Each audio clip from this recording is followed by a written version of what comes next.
I found an interesting perspective online from a TikTok video featuring an American politician by the name of Marianne Williamson. Here's what she said.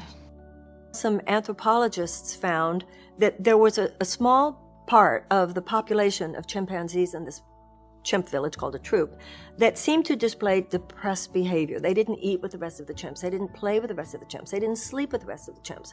So these anthropologists thought that was very interesting because it seemed to mirror the human population.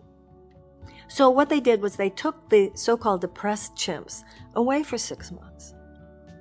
And then they came back to the chimpanzee village, the troop, to see what the effect was of taking all those chimps away, the depressed chimps.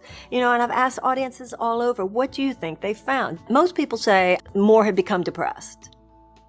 What they found was that the whole chimpanzee troop was dead. And what they concluded from that was that the quote-unquote depressed chimps were the early warning system.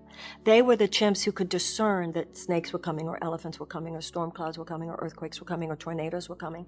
And so the rest of the chimps saw, oh, they're depressed, we better take cover, or whatever. The fact that people are depressed means something's wrong, something's off. Marianne describes these people as the canaries in the coal mine.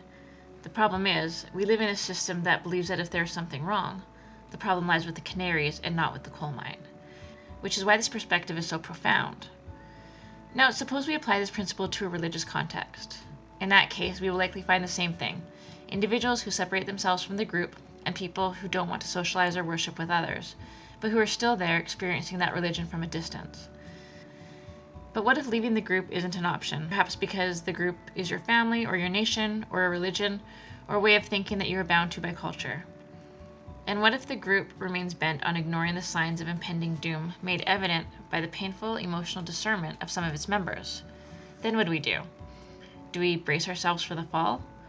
Or are there preventative measures we can take? And if there are, what do they look like? This question was answered by systems thinking expert Donella Meadows. She suggested that one of the most common causes of system malfunction is missing information flows. Basically, what that means is an inaccurate or incomplete understanding of the system, and that adding or restoring information can be a powerful intervention for systems change.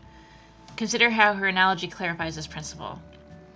She says, there was a subdivision of identical houses, except for some reason, the electric meter in some of the houses was installed in the basement, and in others it was installed in the front hall, where the residents could see it constantly going round and round, faster or slower, as they used more or less electricity. With no other change, with identical prices, electricity consumption was 30% lower in the houses where the meter was in the front hall. This story suggests that correcting a dysfunctional system doesn't necessarily require a complete structural overhaul or exhaustive modifications. Instead, it may simply involve moving the electric meters from our organizational basements to the front hall where they are visible. Remember, just having those depressed chimps present would have saved the entire troop. Just having an electric meter present reduced energy consumption by 30%. What Donella Meadows was saying, I think, and what Marianne Williamson might also be saying, is that small and seemingly insignificant adjustments to the way we think about and interact with one another within any given system naturally impacts that system. So if we want to change the system, we can start by bringing the perspective of people who are displaying depressed behaviors to the front of the room, in hopes that our noticing them will challenge our version of reality in really uncomfortable ways, because that is precisely what noticing is meant to do.